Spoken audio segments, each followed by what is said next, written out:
127 to the power 115 है और minus 89 to the power यहाँ दिया हुआ है 81।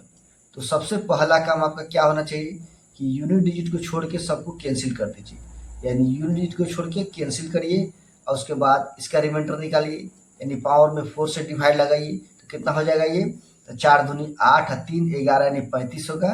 ये 4 8 है 32 और 3 35 यानी रिमाइंडर यहाँ 3 आएगा। और इसका रिमाइंडर निकालिए कितना होगा, तो 4 दूनी 8 0 यानी 1 रिमाइंडर आएगा इसका, 4 दूनी 8 और 0 यानी 1 रिमाइंडर आएगा यहाँ। अब उसके बाद देखिए 7 के पावर आप 3 कीजिए और माइनस यहाँ 9 टू दी पावर क्या लीजिएगा 1। तो अब यहाँ ध्यान देने की चीज़ है कि अब इसका आंसर कितना आएगा यहाँ देखते हैं हम लोग। तो 7 का क्यूब करिएगा तो ये होगा 343 और माइनस 9 के पावर 1 है 9, यहाँ घटाइए 9 4 13 और यहाँ 3 होगा और यहाँ 3 होगा। यहाँ क्या आएगा यूनिट डिजिट, तो अगर कोई पूछे कि बताइए यूनिट डिजिट क्या होगा तो यहाँ 4 होगा। उसके बाद नेक्स्ट टाइप देखते हैं हम लोग। यहाँ कह रहा है कि 89 टू दी पावर है 81, ध्यान समझिए यहाँ कंसेप्ट है, और 127 टू दी पावर 115 है।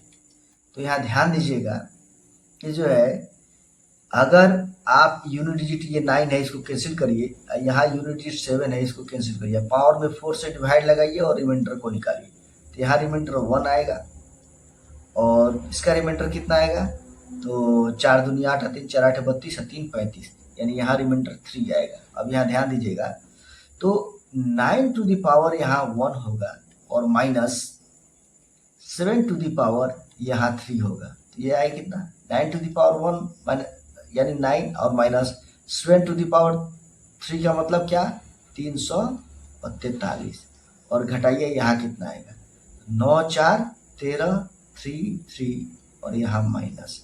तो एक बात बताइए, अगर ऑप्शन में -4 दे दे और 4 दे दे तो आप आंसर 100% गलत मार के आइएगा।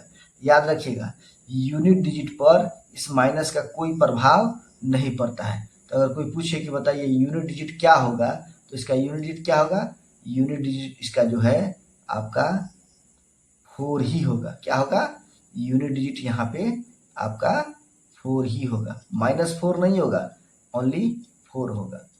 यही मेरा आंसर होगा।